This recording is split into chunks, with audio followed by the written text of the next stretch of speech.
This is Indonesia, one of the most beautiful and complex countries in the world. Here, there are fire-spewing volcanoes, dense jungles, and stunning beaches. It's a unique country where more than 270 million people live across more than 17,000 islands. Yes, 17,000 islands. Indonesia is the world's largest island country, spread over an area of more than 5,000 kilometers. In addition, it is the fourth most populous country in the world. Indonesia stands as the largest Muslim-majority country in the world, and it is also recognized as one of the most ethnically and linguistically diverse places on our planet. However, despite all this breathtaking beauty and cultural richness, there lies a profound and intriguing hidden secret. How exactly did this remarkable and expansive country, which is so widely spread across an astonishing 17,000 islands, truly come into its unique and complex existence? Indonesia will forever go down in the annals of history because it is not merely just a country, but rather one of the most truly strangest and most remarkable experiments in modern human history, in which thousands upon thousands of diverse islands, distinct cultures, and active volcanoes were all brought together and unified into a single, cohesive nation.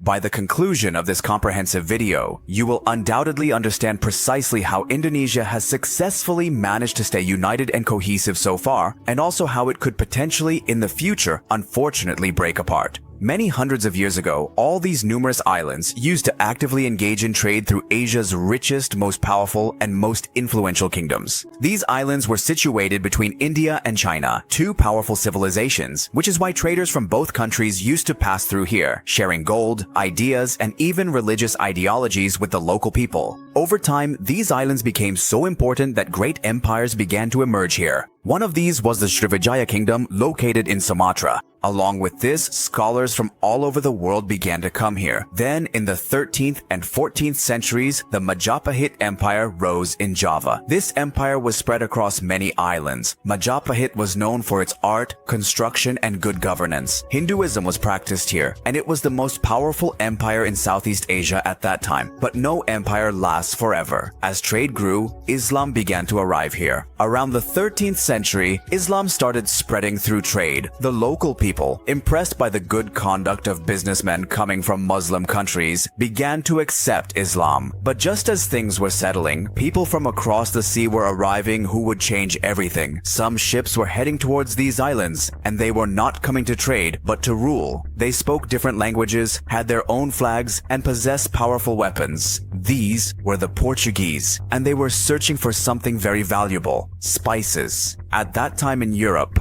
cloves, nutmeg, and black pepper were considered as valuable as gold. These spices were found in great abundance in Indonesia's Maluku Islands. These islands became famous as the Spice Islands, and everyone wanted to take control of them. The Portuguese had come to rule over them. In 1602, the Dutch established the Dutch East India Company, which was the world's very first and largest international company at that time. Its sole purpose was to take control of the spice trade. The Dutch built formidable forts there, made strategic deals with local leaders, and wherever these agreements didn't quite work out, they decisively used their superior power. Gradually, the Dutch systematically pushed out the Portuguese from this region. They weren't just after the valuable spices, they also intensely wanted to seize the fertile land, the industrious people, and other precious resources as well. This was indeed the beginning of the Dutch's extensive 300-year rule. The Dutch built a significant city here called Batavia, which is now widely known as Jakarta. Similarly, they started extensively farming sugar, coffee, and tobacco, and forcefully compelled Indonesians to work tirelessly for them. The Dutch took over the vast lands, collected heavy and burdensome taxes, and whenever anyone bravely tried to protest, they brutally suppressed them. Yet the resilient people kept dreaming of true freedom, and in the early 1900s,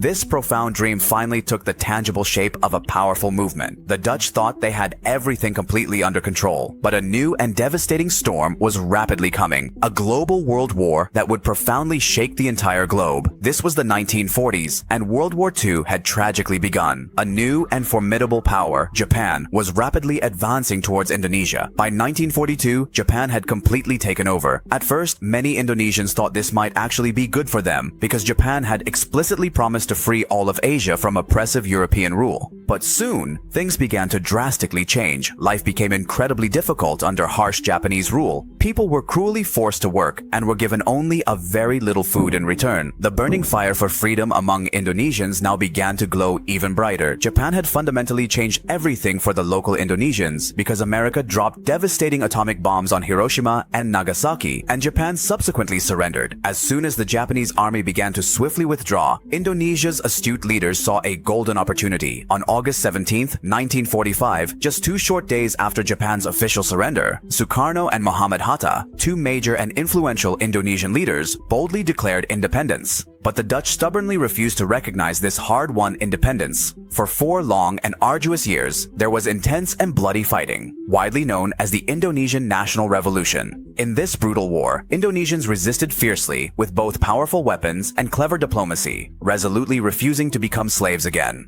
Finally, in 1949, after significant international pressure, the Dutch reluctantly admitted defeat, and thus Indonesia proudly became free. But gaining independence was just the very beginning. Now, they had to effectively run a vast country with more than 17,000 diverse islands, countless unique cultures, and major islands like Sumatra, Sulawesi, and Kalimantan, each with their own distinct and rich cultures.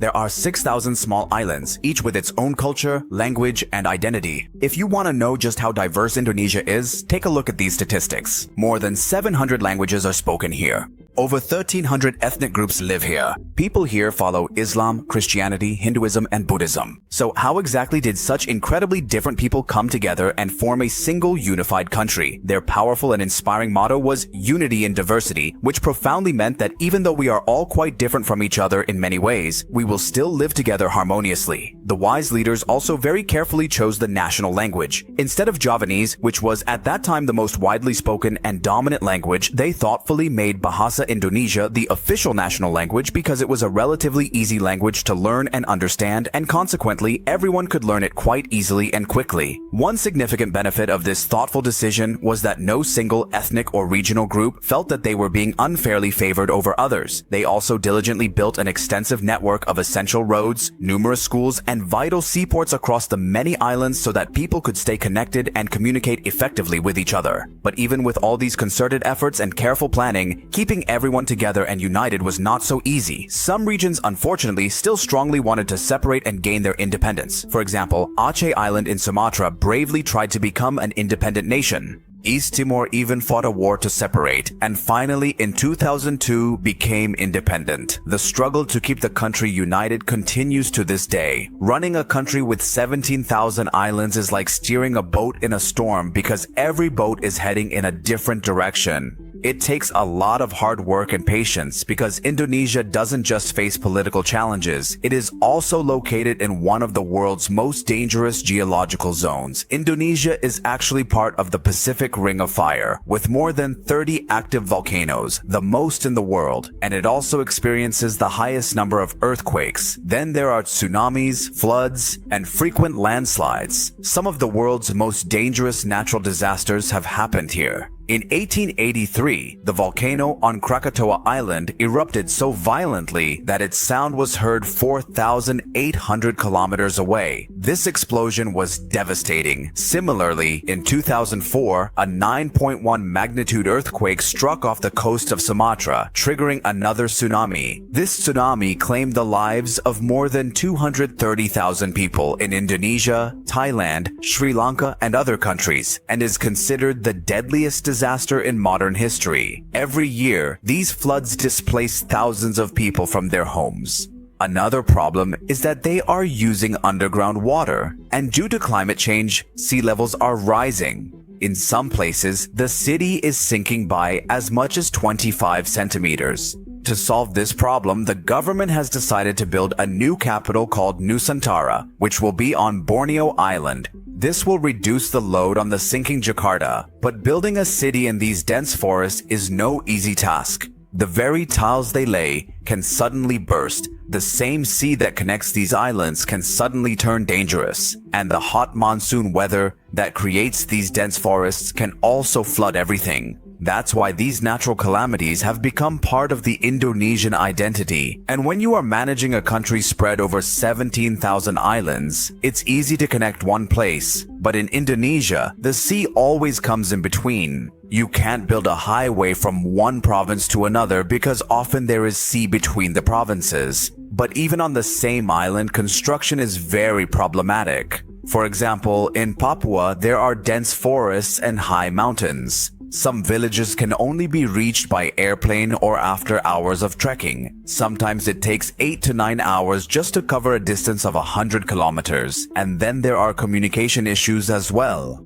Many of Indonesia's islands have very limited access to the internet and mobile networks, and because of this, there are significant governance issues there. On some islands, a doctor visits only once a month, and in many places, children study in schools without electricity. These things create a huge gap between big cities and villages.